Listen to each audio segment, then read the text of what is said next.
Hello, and welcome to Spirit Travels, where we narrate the extraordinary experiences of people who have glimpsed the other side of death. My name is Maureen, and I will be your narrator on this journey.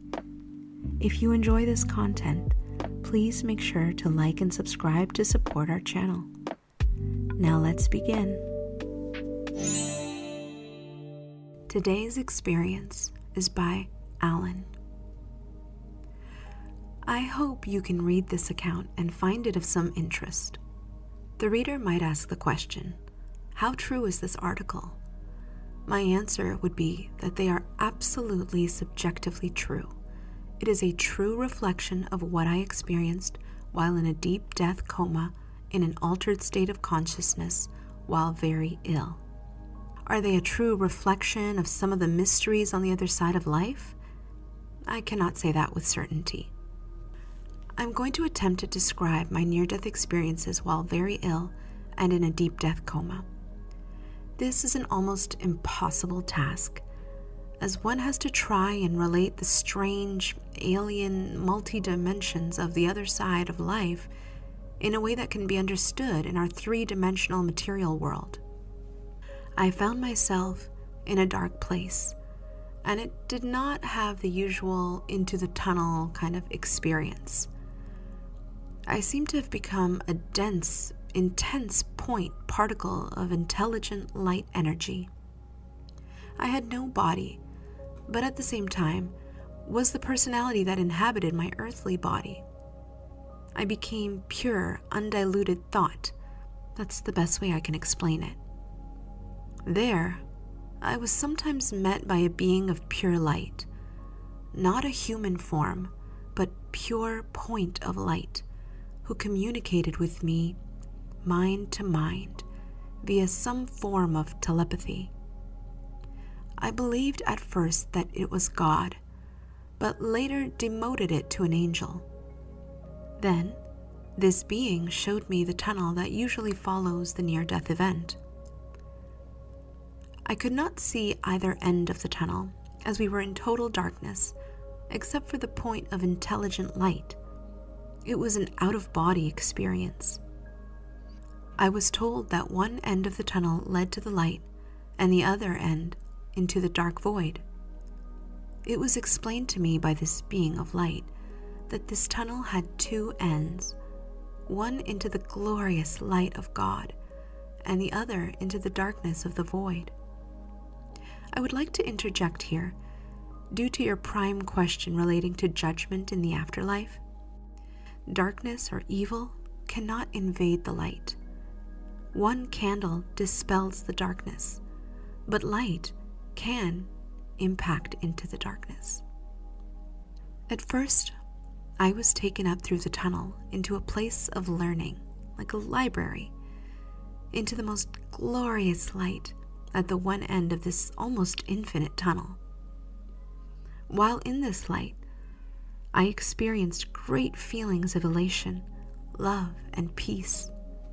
Here I was shown great events that were to come to planet Earth sometime in the future.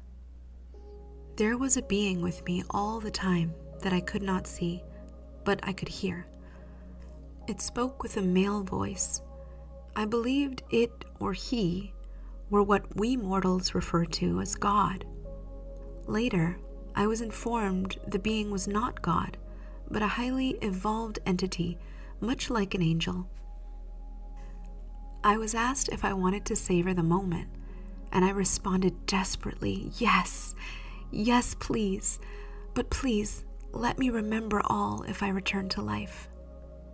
On awakening from this experience, I found to my dismay that I had forgotten most of it, but as the years go by, more and more memories of the event bubble up out of the basement of my mind, and I have to revisit this essay and update it from time to time.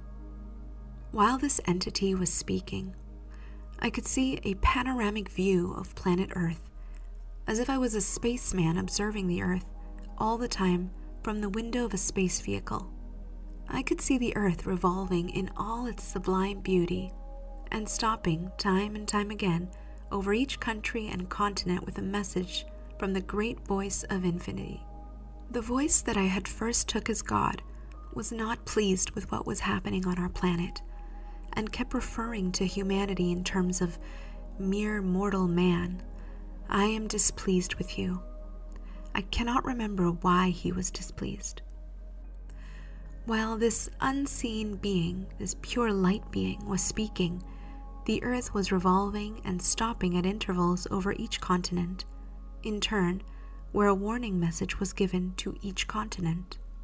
It seems that if humanity does not change their attitude towards each other and the life-giving planet, some direct intervention would come and free will would be limited.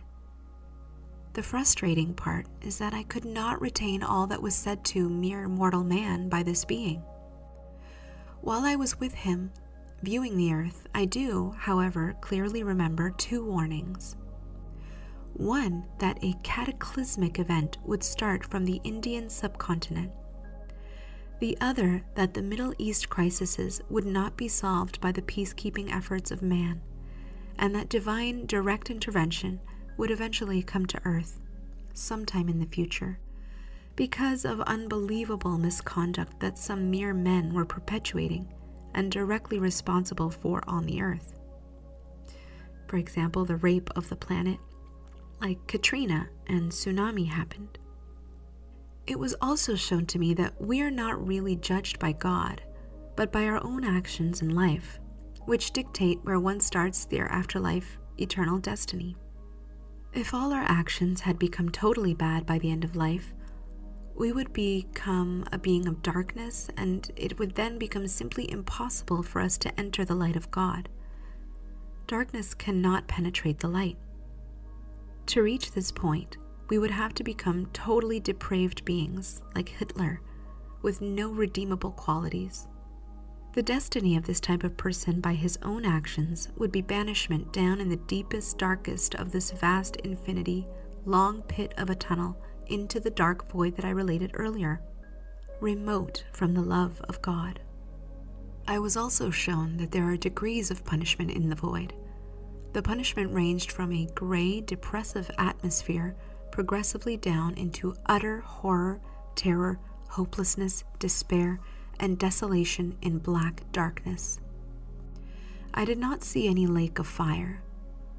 I, however, got the clear impression that God will one day thrust all negativity away from him into the infinite, utter, remote darkness of the deep and forget dissipated there forever. There is a beautiful balance to existence.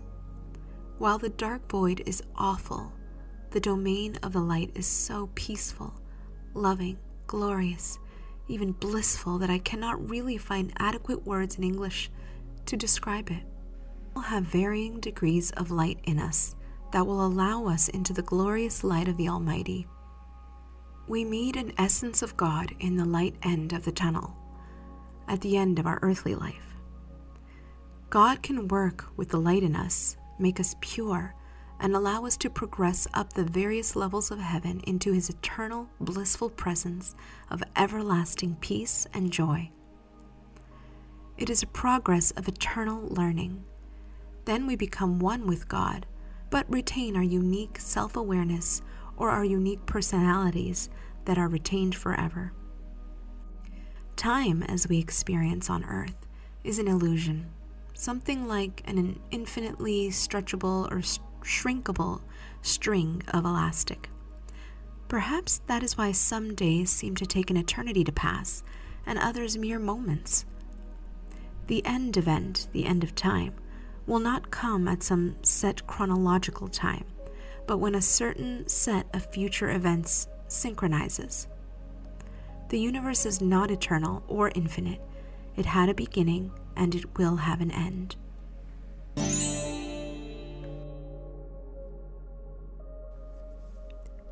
Thank you for listening. If you have had an NDE that you would like to share, please email us at travelsinthespirit@gmail.com. Until next time, God bless.